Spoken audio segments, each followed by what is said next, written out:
ఎన్టీఆర్ తనకన్నా సినీ ఇండస్ట్రీకి లేటుగా వచ్చిన హీరోలు హిట్స్ మీద హిట్స్ కొడుతున్నారు. ఎన్టీఆర్ మాత్రం వాళ్ళందరికంటే ముందు వచ్చి కూడా వరుస ఫ్లాపులు చేస్తున్నాడు. శక్తి, దమ్ము, రామయ్య వస్తావయ్య, రభష లాంటి ఫ్లాప్ సినిమాలు తీసి జనాలందరినీ మర్చిపోయేలా చేస్తున్నాడు ఎన్టీఆర్. నెక్స్ట్ సినిమా రెడీ అవుతుంది. 28 జనవరి 2015 టెంపర్ ఆడియో ఫంక్షన్లో ఎన్టీఆర్ అన్న మాటలేవి. కట్టుకున్న భార్యని ఎంత బంగారంగా చూసుకోవాలో, కన్న కొడుకుని ఎంత బాధ్యతగా చూసుకోవాలో, దేవుడిచ్చిన అభిమానాల్ని అంతే ప్రేమగా చూసుకోవాలి. నేను 2-3 సినిమాల నుంచి ఎక్కడో మిమ్మల్ని నిరాశపరుస్తూ ఉన్నాను, కానీ తీస్తా. మీకు నచ్చినంత వరకు నేను సినిమాలు చేస్తూనే ఉంటా. ఒక నందమూరి అభిమానిగా మీ కాలర్ ఎగరేసుకునేలా చేస్తా అని చెప్పడం జరిగింది. 13 ఫిబ్రవరి 2015 టెంపర్ సినిమా థియేటర్లో రిలీజ్ అయింది. థియేటర్లో ప్రేక్షకులు సినిమా చూస్తున్నారు. అలా చూస్తుండగానే ఇంటర్వెల్ వచ్చింది. ప్రేక్షకులందరూ బయటకు చాలా సైలెంట్గా వచ్చారు. ఆశలన్నీ ఆవిరైపోయినట్లు అనిపించాయి. ఎన్టీఆర్ గతంలో చెప్పినట్లు కాలర్ ఎగరేసుకునేలా చేస్తానన్నది అబద్ధం అనుకున్నారు. అయితే ఎన్ టైటిల్స్ పడ్డాక మాత్రం సీన్ మొత్తం రివర్స్ అయిపోయింది. అప్పటి వరకు సైలెంట్గా ఉన్న థియేటర్లన్నీ జిందాబాద్ అంటూ మారుమోగిపోయాయి. ఫ్యాన్స్ మాత్రం ఎన్టీఆర్ చెప్పినట్లు కాలర్ ఎగరేసుకునే థియేటర్ నుంచి బయటకు వచ్చారు. ఇలానే కదా సార్ నన్ను చూడాలనుకున్నారు, మరి ఆపేసారే, కొట్టండి సార్, సెల్యూట్ కొట్టండి. ఈ సినిమా తర్వాత ఇంకా ఎన్టీఆర్ వెనుదిరిగి చూడలేదు. వరుస డబల్ హ్యాట్రిక్ ఇట్లా ఇస్తూ గ్లోబల్ స్టార్ రేంజ్కి చేరిపోయాడు. వీడియో నచ్చితే తప్పకుండా లైక్ చేసి కంటిన్యూ చేయండి. నా పేరు Balakrishna. Welcome to content speaks official.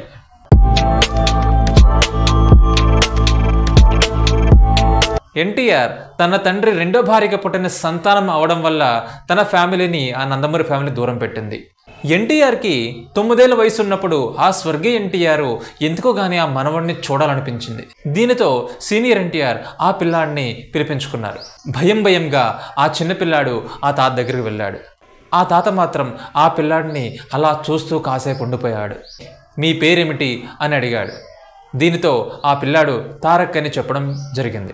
హరికృష్ణను పిలిపించి మేము మా మనవడి పేరుని తారక రామారావుగా మారుస్తున్నాం అని చెప్పడం జరిగింది. దీనితో తారక రామారావు అయ్యాడు, ఎన్టీఆర్ అయ్యాడు. ఆ ఎన్టీఆర్ గురించి ఈ వీడియో.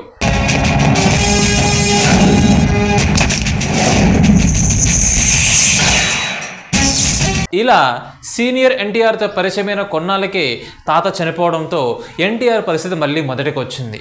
మళ్ళీ నందమూరి కుటుంబానికి దూరంగా ఉండాల్సి వచ్చింది. కాదు దూరం పెట్టారు.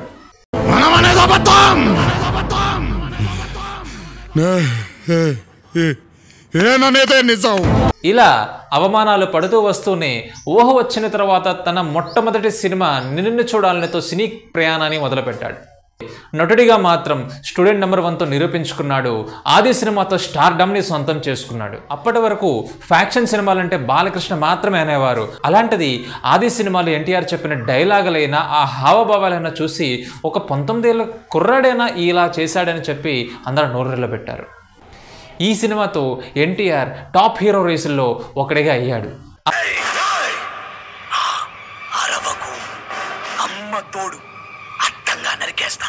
ఆ తర్వాత సింహాద్రి సినిమాతో బాక్స్ ఆఫీస్ని షేక్ చేసి పాడేశాడు. ఆది సినిమాని ఒక వేరే లెవెల్ అనుకుంటే ఈ సినిమా మాత్రం దానికి అమ్మలా ఉందని అందరికీ అనిపించింది.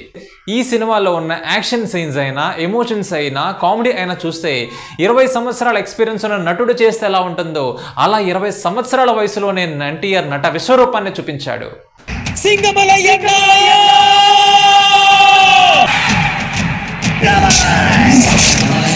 దీనితో అప్పటి వరకు ఉన్న రికార్డ్స్ అన్ని చెరిపేసి ఒక సరికొత్త ఇండస్ట్రియల్ రికార్డ్ని క్రియేట్ చేశాడు. అప్పటి వరకు టాప్ హీరోల్లో ఒకడు ఉన్న చిరంజీవినికి సైతం పోటీ ఇచ్చే స్థాయికి చేరుకున్నాడు. సింహాద్రి సినిమాకి వచ్చిన క్రేజ్ చూసి నెక్స్ట్ సినిమా ఆంధ్ర వాళ్ళకి గట్టిగానే ప్లాన్ చేశారు. ఇండియన్ రైల్వేస్తో మాట్లాడి ఈ ఆడియో ఫంక్షన్కి 10 ట్రైన్లు వేశారు. అయితే ఈ ఫంక్షన్కి 25,000 నుంచి 50,000 వరకు జనాలు వస్తారని అందరూ అనుకున్నారు.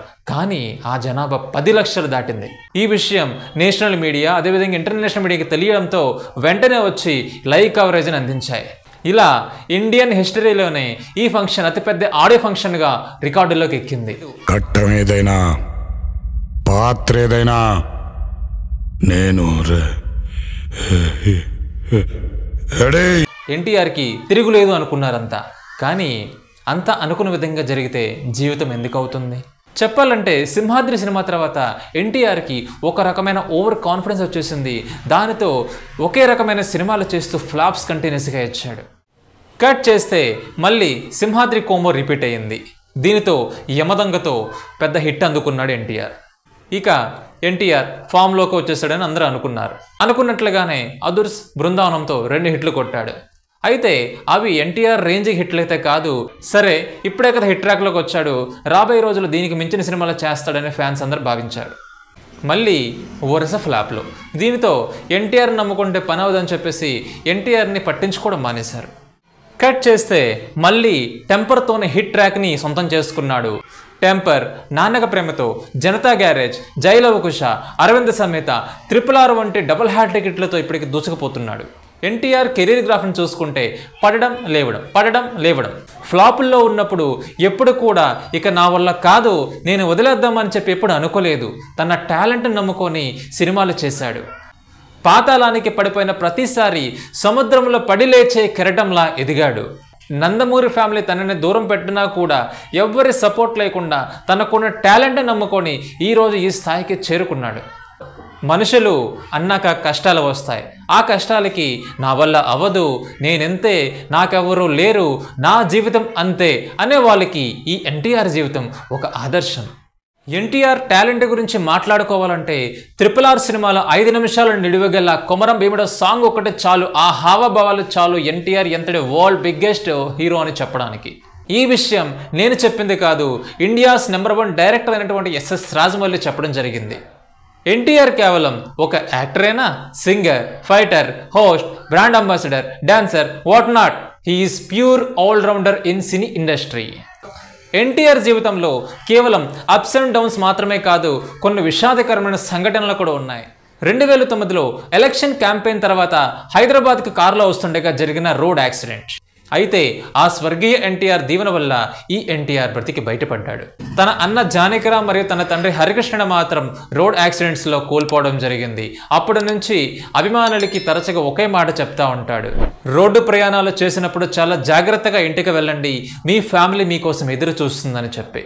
ఇప్పుడు ఎన్టీఆర్ నెక్స్ట్ మూవీ అయినటువంటి దేవరతో రాబోతున్నాడు. ఈ సినిమాతో పెద్ద హిట్ కొట్టి రాజమౌళితో సినిమా చేసిన తర్వాత సినిమా ఫ్లాప్ అవుతుందనే సెంటిమెంట్ ని బ్రేక్ చేయాలని ఆశిస్తూ హ్యాపీ బర్త్డే ఎన్టీఆర్. వస్తున్నా.